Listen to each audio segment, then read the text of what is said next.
Bismillahirrahmanirrahim. Assalamualaikum warahmatullahi wabarakatuh. Para pemirsa sekalian, kehidupan dunia bagai bunga yang dipetik kemudian layu.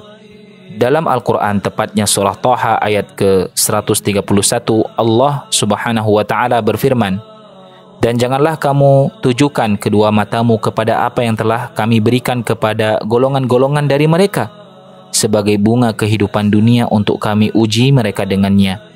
Dan karunia Tuhan kamu adalah lebih baik dan lebih kekal." Sementara itu Imam Bukhari dan Imam Muslim meriwayatkan dari sahabat Abu Sa'id Al-Khudri radhiyallahu anhu, ujarnya, Rasulullah sallallahu alaihi wasallam duduk di mimbar sedang kami duduk di sekeliling beliau. Beliau bersabda, "Sesungguhnya di antara yang aku khawatirkan kepada diri kalian setelah peninggalanku nanti ialah dibukakannya bunga dunia dan pernak-perniknya untuk kalian." Pada ayat dan hadis tersebut, kehidupan dunia diibaratkan sebagai bunga. Pertanyaannya, apa hubungan antara dunia dan bunga sehingga bunga dijadikan sebagai sampel kehidupan dunia? Jawabannya dapat kita telaah sebagai berikut. Ketika suatu tanaman yang hendak mengeluarkan buahnya, biasanya diawali dengan kemunculan bunga. Kadangkala bunga itu terlihat indah dan di saat lain terlihat begitu sangat menawan. Bahkan terkadang tidak sedikit orang yang memandangnya berhasrat untuk memetiknya dan dibawanya pergi.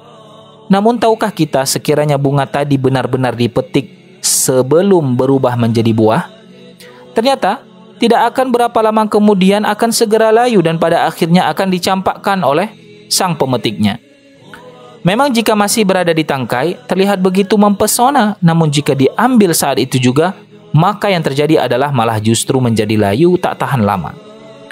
Berbeda ceritanya jika kita biarkan bunga itu terus berada di tangkainya, berada di pohonnya, sedikit agak lebih lama, tentu bunga tersebut akan berubah menjadi buah yang tidak saja indah dan menyejukkan pandangan jika dilihat, akan tetapi juga dapat dikonsumsi.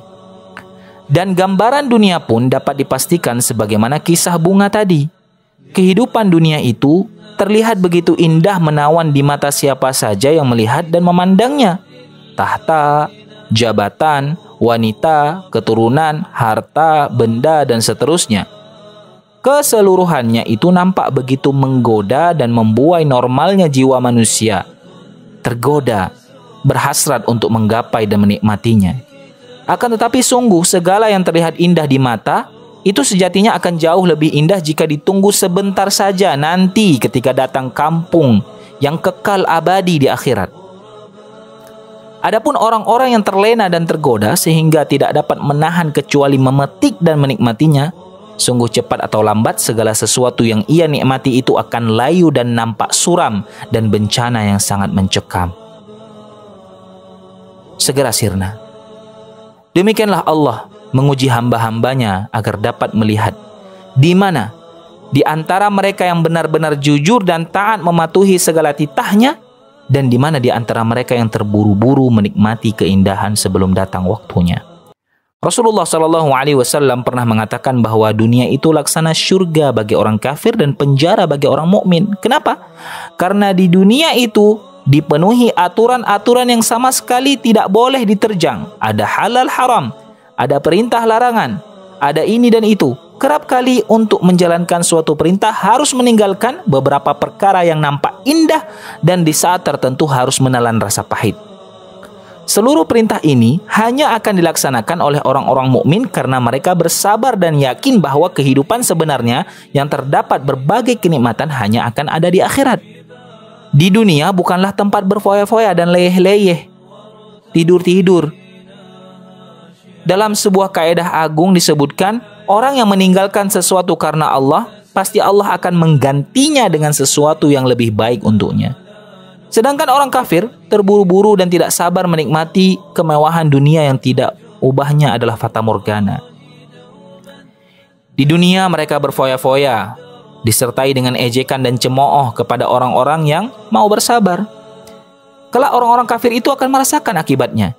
Ketika mereka sudah merasakan indahnya dunia, kelak di negeri kekal, mereka tidak akan lagi merasakan indahnya surga. Nerakalah tempat mereka kembali. Allah Subhanahu wa ta'ala berfirman, yang artinya, sesungguhnya orang-orang yang berdosa adalah mereka orang-orang yang menertawakan orang-orang yang beriman. Dan apabila orang-orang yang beriman lalu di hadapan mereka, mereka saling mengedip-ngedipkan mata. Dan apabila orang-orang yang berdosa itu kembali kepada kaumnya, mereka kembali dengan gembira. Dan apabila mereka melihat orang-orang mukmin, segera mereka mengatakan, sesungguhnya mereka itu benar-benar orang sesat. Padahal orang-orang yang berdosa itu tidak dikirim untuk penjaga bagi orang-orang mukmin. Maka pada hari ini orang-orang yang beriman menertawakan orang-orang kafir. Mereka duduk di atas dipan-dipan sambil memandang. Sesungguhnya orang-orang kafir telah diberi ganjaran terhadap apa yang dahulu mereka kerjakan. Para pemirsa sekalian, Allah Subhanahu wa ta'ala juga berfirman di surah lain, barang siapa yang menghendaki kehidupan duniawi, maka kami segerakan baginya di dunia itu apa yang kami kehendaki. Bagi orang yang kami kehendaki dan kami tentukan baginya neraka jahanam. Ia akan memasukinya dalam keadaan tercela dan terusir. Dan barang siapa yang menghendaki kehidupan akhirat dan berusaha ke arah itu dengan sungguh-sungguh sedang ia adalah mukmin, maka mereka itu adalah orang-orang yang usahanya dibalasi dengan baik. Surah Al-Isra ayat 18 sampai dengan 19. Dalam sebuah kaidah fikih disebutkan, orang yang terburu-buru melakukan sesuatu sebelum saatnya akan diharamkan melakukannya setelah datang waktunya. Contoh konkret selain orang kafir yang tak sabar menikmati dunia ialah seperti apa yang dikatakan oleh baginda Nabi SAW. Janganlah kalian memakai sutra, karena barang siapa yang memakainya di dunia, maka ia tidak akan dapat memakainya di akhirat. Walaupun ada dua kemungkinan maksud dari sabda Nabi tadi, yaitu orang yang memakai sutra di dunia kelak di akhirat tidak akan masuk surga, dan kemungkinan lain orang yang terlanjur memakai sutra di dunia kelak jika masuk surga tidak akan lagi mengenakannya. Begitu pula dengan khamar dan banyak lagi contohnya. Kaidah tersebut bermakna luas dan umum. Seperti yang kita contohkan tadi, bahwa orang kafir telah mengambil keputusan menikmati keindahan hidup di dunia. Padahal dunia bukanlah tempat berfoya-foya. Oleh sebab itu, kelak di akhirat, yang merupakan tempat kekal abadi yang sebenarnya tempat yang dijanjikan adanya nikmat agung, kelak mereka tak akan lagi dapat menikmatinya.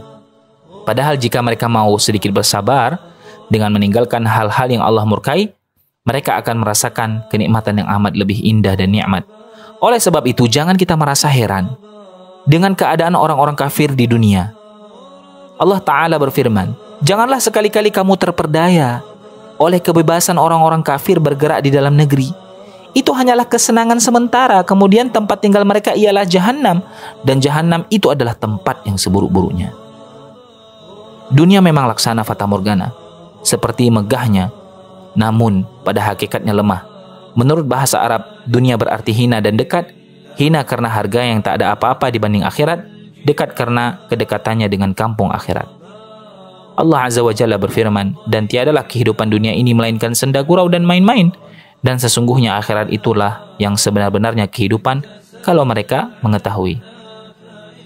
Para pemirsa, ketahuilah, Allah Subhanahu wa ta'ala berfirman di surah Al-Hadid ayat 20, yang artinya, ketahuilah bahwa sesungguhnya kehidupan dunia hanyalah permainan dan suatu yang melalaikan, perhiasan dan bermegah-megah antara kamu, serta berbangga-banggaan tentang banyaknya harta dan anak. Seperti hujan yang tanaman-tanamannya mengagumkan para petani, kemudian tanaman itu menjadi kering, dan kamu lihat warnanya kuning, kemudian menjadi hancur, dan di akhirat nanti ada azab yang keras dan ampunan dari Allah serta keridhaannya, dan kehidupan dunia tidak lain hanyalah kesenangan yang menipu. Maka manakah yang akan Anda pilih di antara keduanya? Akhirat yang telah disiapkan azab dan siksa yang pedih bagi orang-orang yang lebih mementingkan dunia daripada akhirat, ataukah ampunan dan ridha Allah Subhanahu wa ta'ala bagi orang-orang yang lebih mementingkan kehidupan akhirat daripada dunia? Imam Ahmad meriwayatkan dari hadis Al-Mustawrid bin Shaddad radhiyallahu anhu bahwasanya Rasulullah sallallahu alaihi wasallam bersabda, sungguh tempat cambuk kalian di surga lebih baik daripada dunia seisinya.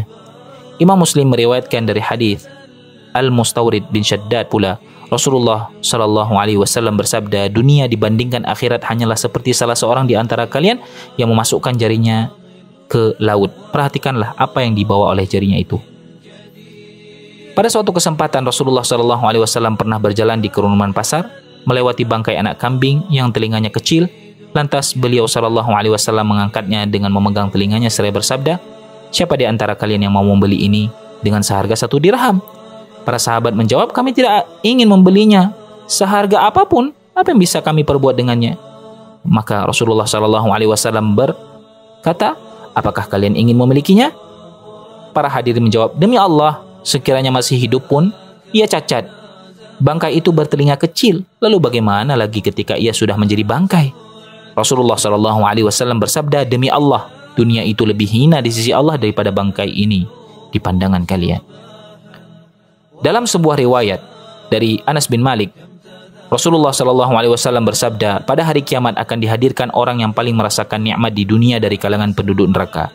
Kemudian ia dicelupkan sekali ke dalam neraka, lantas bertanya kepadanya, hai manusia, apakah kamu pernah melihat kebaikan? Apakah kamu pernah merasakan kenikmatan?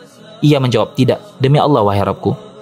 Dan dihadirkan orang yang paling sengsara di dunia dari kalangan penduduk syurga, lalu dicelupkan ke dalam syurga dengan sekali celupan. Ditanyakan padanya, wahai manusia, pernahkah kamu melihat suatu penderitaan? Pernahkah kamu merasakan kesulitan? Ia menjawab, tidak demi Allah, aku tidak pernah merasakan penderitaan sama sekali dan aku tidak pernah melihat adanya kesulitan sedikit pun. Demikianlah, seorang muslim seharusnya benar-benar menyadari betapa dunia hanya negeri yang penuh dengan fata morgana, dunia yang bukanlah tempat untuk bersenang-senang dan beristirahat. Dunia merupakan kampung mencari bekal, sebaliknya, akhiratlah tempat memetik buah amal. Tujuan akhir kita, jika perbuatan yang diusahakan di dunia baik, tentu balasannya akan baik pula, dan demikian sebaliknya. Imam Bukhari dan Imam Muslim meriwayatkan hadis dari Anas bin Malik radhiyallahu anhu bahwasanya Nabi Shallallahu Alaihi Wasallam, ya Allah, tidak ada kehidupan kecuali kehidupan akhirat. Kemudian mari kita melihat kehidupan para suri tauladan kita yang benar-benar menyadari betapa dunia tidak ada harganya sama sekali jika tidak dimanfaatkan sebagai kampung mencari bekal akhirat.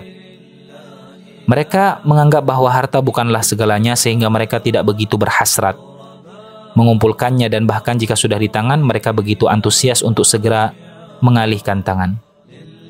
Ini dia Rasulullah SAW pernah menyatakan, seandainya saya memiliki emas sebesar gunung Uhud, tentu aku bergembira, manakala tidak sampai 3 hari pada emas itu aku tidak memilikinya sedikit pun kecuali beberapa dinar yang aku simpan untuk keperluan hutang.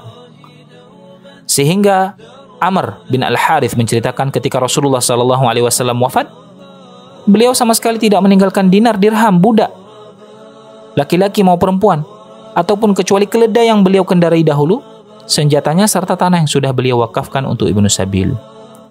Rasulullah SAW sendiri ketika hidupnya tidak pernah menolak orang yang menengadahkan tangan kepadanya, sehingga saat tidak ada lagi tersisa harta di tangannya, beliau menyampaikan uzur. 2 putri Abu Bakar As-Siddiq yang masing bernama Asma dan Aisyah memiliki kebiasaan bersedekah yang luar biasa.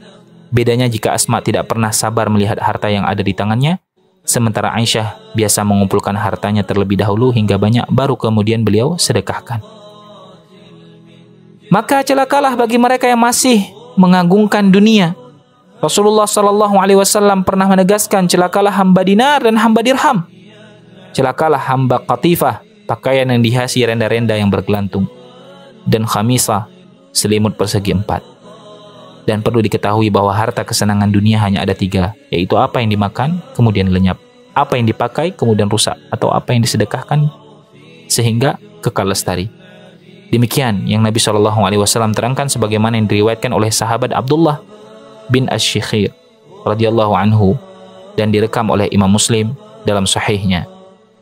Para pemirsa sekalian, sesungguhnya kehidupan kita adalah kehidupan yang fana. Mari kita renungkan. Ketika kita mengetahui bahwa dunia ini bukanlah tanah air orang yang hidup, mereka pun menjadikannya laksana samudra dan menjadikan amal saleh sebagai bahteranya. Al-Hafidz An-Nawawi rahimahullah mengatakan, jika keberadaan dunia adalah seperti yang telah dikemukakan, dan status kita serta tujuan kita diciptakan adalah seperti yang telah disampaikan, yaitu untuk mengabdi kepada Rabbul Alamin, maka sudah semestinya bagi setiap mukallaf membawa dirinya ke jalan orang yang pilihan dan menepaki jalan orang-orang yang memiliki akal, nalar, dan pikiran. Setelah kita mengetahui penjelasan ringkas tadi, sadarlah kita bagaimana seorang mukmin hanya akan bersenang-senang dan menikmati jerih payah dunia yang penuh dengan duri-duri dan jalan-jalan terjal. Apatah lagi tidak sedikit orang yang bercemooh dan menghina mereka yang terkadang berkehidupan serba kekurangan menurut mata telanjang. Padahal sesungguhnya kebahagiaan dan kekayaan dalam artian cukup itu hanya ada dalam hati, bukan harta, tahta, wanita, dan keturunan. Sebab betapa banyak kita sering mendengar tidak sedikit orang yang memiliki kekayaan hebat, istana megah, kendaraan mewah, penampilan wah, namun kehidupannya berakhir dengan bunuh diri. Jika memang itu kebahagiaan, lantas mengapa mereka bunuh diri? Ad-dunya sijnul mu'min wa jannatul kafir. Dunia itu penjara bagi orang mukmin dan surga bagi orang kafir. Semoga Allah Ta'ala memberikan kita kekuatan untuk istiqamah, menjalankan segala bentuk titahnya dan menjauhi sejauh-jauhnya apa yang telah menjadi larangannya. Wallahu waliyut taufiq. Subhanakallahumma wa bihamdika asyhadu an la ilaha illa anta astaghfiruka wa atubu ilaik. Wassalamualaikum warahmatullahi wabarakatuh.